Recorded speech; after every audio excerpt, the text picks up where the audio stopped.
नमस्कार मित्रों, मारी चैनल में तमारुं स्वागत है।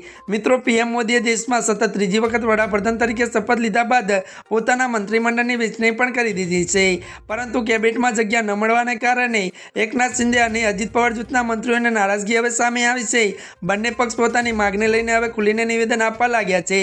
त्यारे भाजप माटे चिंताना समाचार छे। देशमां बीजेपीनी आगेवानीमां एनडीए सतत त्रीजी वखत सरकार बनावी छे।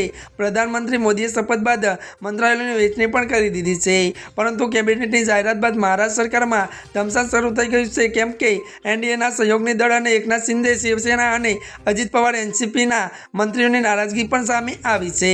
जो के एकनाथ शिंदेनी शिवसेना पार्टीए मोदी केबिनेट पहेला ज स्पष्ट करी दीधुं हतुं के तेओ मोदी सरकारने कोईपण माग वगर समर्थन आपशे। जो के तेमनी माग हशे तो एक ज हशे के देशना प्रधानमंत्री नरेन्द्र मोदी रहे, केम के देशने तेमना निवृत्तनी जरूर छे। हालमां भले शिंदे जूथनी शिवसेना बीजेपी साथे होवानी वात करी होय, परंतु आगामी समयमां आज माग बीजेपी माटे माथानो दुखावो बनी शके छे। त्यारे मित्रों, आजना माटे आटલું જ। અમારી ચેનલમાં મિત્રો જો તમે નવા હોય તો અમારી ચેનલને મિત્રો તમે લાઈક, શેર અને સબસ્ક્રાઇબ કરી દેજો। ધન્યવાદ।